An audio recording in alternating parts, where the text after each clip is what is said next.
us would agree that it's really important to use language in pragmatically appropriate ways. If this is so, we obviously need to teach pragmatics to second and foreign language learners, and I might add, to some first language users.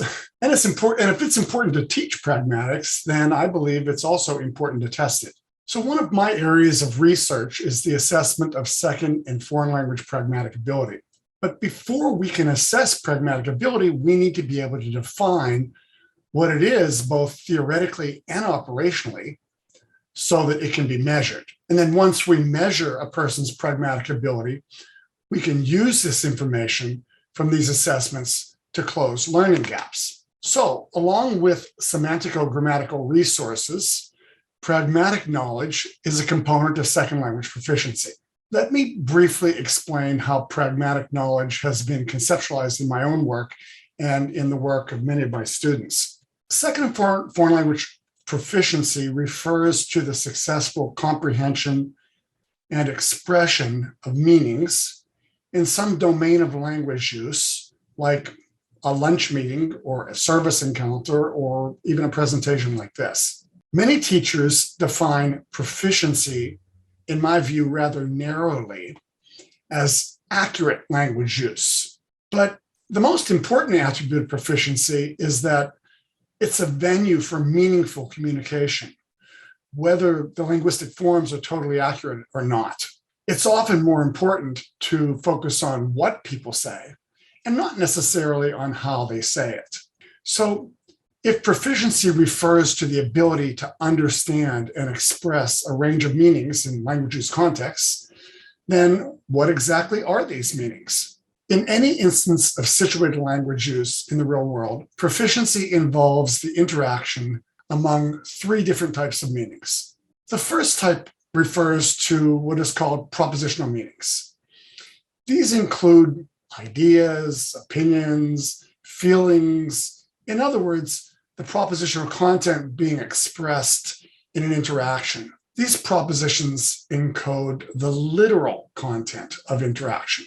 Let's take an example of this. Imagine two colleagues are having lunch after not having seen each other in person for a long time. The purpose of the lunch is interpersonal in that both want to maintain and nourish a professional relationship and friendship. Lunch also, though, has a transactional purpose in that one colleague wants to ask the other one to join her in a professional project like this one. So in this event, a considerable amount of literal information is exchanged over the course of the meal. This would involve an update on each other's lives, information on professional engagements, and things like that. This is the literal propositional content of the event. But as you might expect, much more is being communicated in this event than what is being literally said in the propositional content of the interaction. If we read between the lines, many of the unsaid or implied pragmatic meanings in the interaction can be derived from the situational context itself.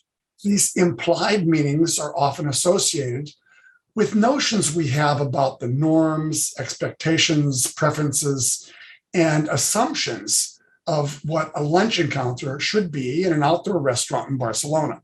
The implied meanings can also be derived from the history that I have with my friend. This involves propositions we have that don't actually need to be expressed literally in the interaction, but can be assumed and inferred. In these events, the contextualized propositions we express carry both types of implied pragmatic meanings, or actually two types. These include functional meanings and what I call implicational meanings. So in this situation, each utterance has a social purpose or function, often referred to as a language function. For example, one person might offer the other one wine and the other one accepts. So these language functions convey functional meanings depending on the context. So the entire lunch event involves a series of language functions that often follow, to some extent, normalized scripts. And just as propositions carry functional meanings, so do stretches of talk within the language event carry functional meanings. Besides the functional meanings, though, the contextual propositions also carry a host of implicational meanings, the second type. These are implied meanings that derive from different features of the situational event. For example, situational meanings might be expressed if the interlocutor is referred to a colorful waiter who behaved perhaps in an unexpected way, not a bad way, just an unexpected way, but created an impression. In this case, the meanings expressed about the waiter would be situational because you kind of had to be there to understand what's really being implied when we refer to this. Besides situational meanings, the two interlocutors use propositions to express a range of psychological meanings in the interaction. And this is done by the excitement they feel in seeing each other in person after such a long time. Emotional stance is implied not only in the expressed literal meanings like, so nice to see you, but also in the way that the two friends treat each other on an emotional and an attitudinal level. These nuances embody implied pragmatic meanings. Similarly, contextualized propositions can carry sociolinguistic meanings, which are implied by the fact that the interaction takes place between a man and a woman, two professors, two peers, two friends. This allows for fluidity, informality, and respectfulness within the interaction.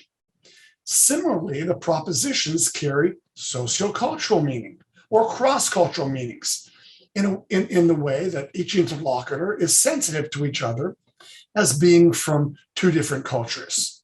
Pragmatic implicature in these situations embodies the social and cultural norms, assumptions, preferences, and expectations in that event. In short, contextualized propositions can simultaneously encode a host of meanings. First of all, they carry topical content. They also encode the functional goals of interactions. Finally, contextualized propositions embody many other meanings that can be derived from the context and from background information that the interlocutors have. These implicational meanings carry nuances that express situational, sociolinguistic, sociocultural, psychological, literary, rhetorical, and even interactional information related to the event that are implied rather than explicitly stated. These, as a result of simultaneously encoding all of these things, pragmatic ability also encodes humor. It encodes poetry. It encodes misunderstandings because of the simultaneous meanings that are being understood. In pragmatic assessment, we try to engineer tasks that have sufficient content so that the interlocutors have to express these meanings or some of these meanings in context. We then evaluate the extent to which learners can use language resources to create propositions that then are contextually natural and appropriate and expressing a range of different types of meanings.